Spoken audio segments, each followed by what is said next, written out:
As you might know, autism is one of the topics that I am most interested in. In fact, I would say it's not really a overstatement to say that I want to learn as much about autism as I possibly can.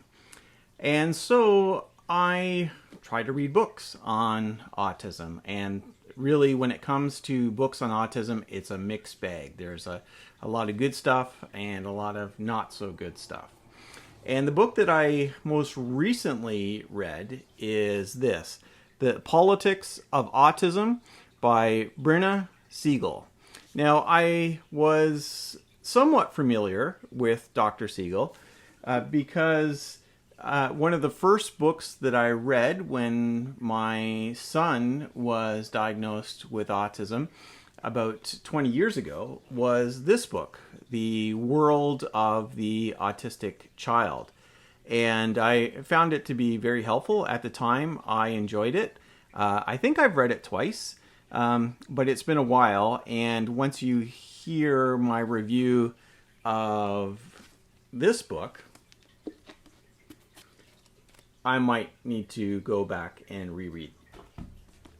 So, what did I think of The Politics of Autism? Well, I'm going to tell you, it was a real struggle. Not because Dr. Siegel is a bad writer. She's actually a very talented author.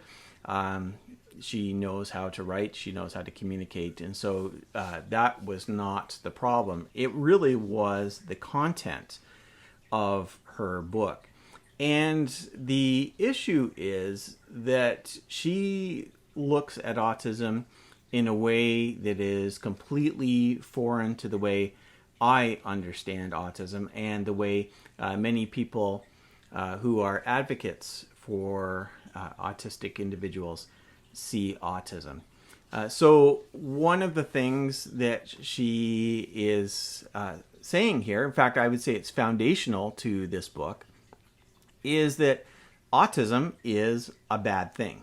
That it is something that, if at all possible, should be cured. And at the very least, the proper therapy should be used to take away as many of the autistic behaviors and traits as possible. It would not be a surprise to many people that she actually studied a bit under the person who came up with ABA therapy, applied behavioral analytics. That was not a surprise, really, that she studied under him. So I would really disagree with that. I see autism as part of the diverse nature of humanity.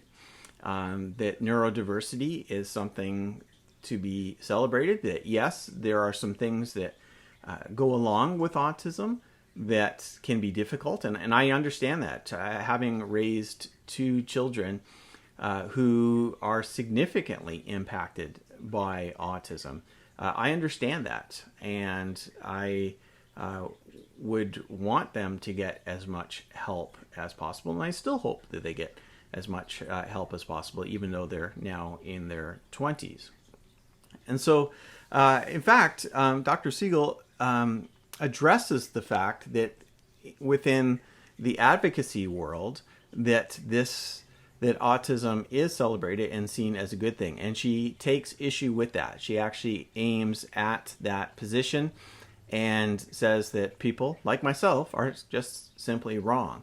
That autism is something that needs to be fixed. And of course, she has some interesting takes on ABA. My children went through ABA, and it wasn't a positive experience, but she would understand that because she basically is suggesting here that ABA can be very helpful for the right kind of children with autism. And she would seek more of a triage instead of trying to spread ABA across every child with autism. She would want to focus on those who are most likely to benefit from it and to look at less expensive, less intensive therapies for other children.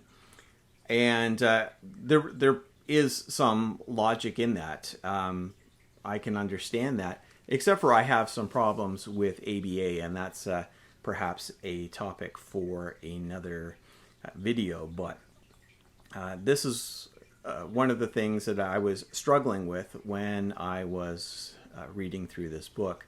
But there are some interesting things in here. She wrestles with why is there such an increase in the number of people who are diagnosed with autism. I think when our son was diagnosed 20 years ago, they were saying it was something like 1 in 10,000. Now I think it's close to 1 in 50 that are diagnosed with autism. So that's a huge, huge difference. And she addresses that. And this is part of what she refers to as the politics of autism.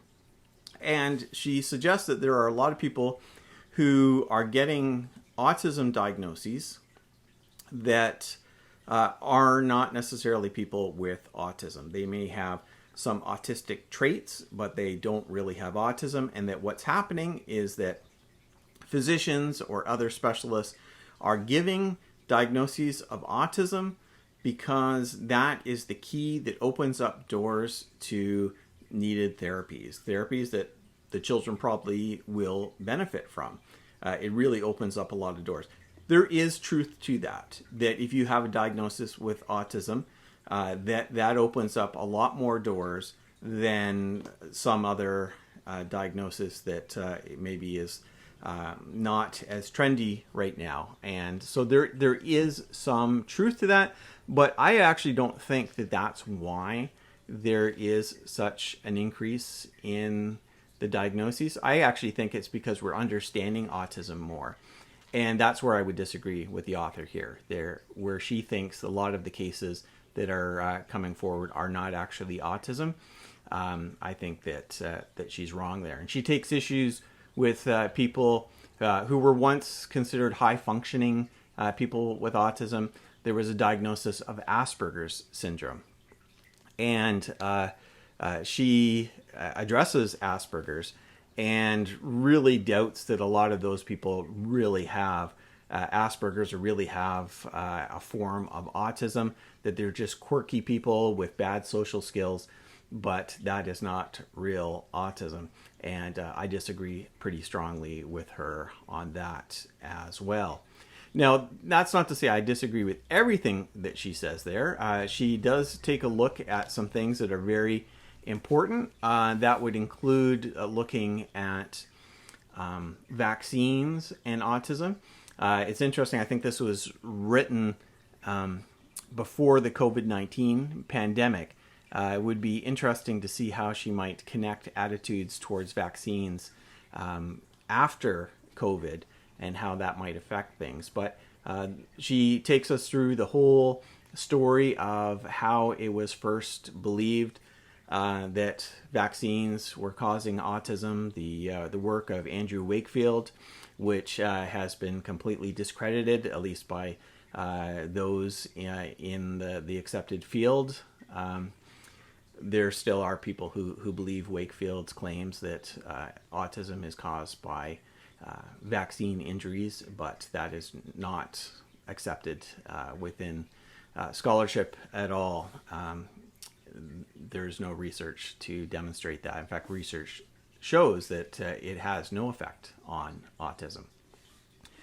But so I appreciate what she has to say in here. In fact, there's a whole bunch of things in here that was very helpful for understanding the history of autism.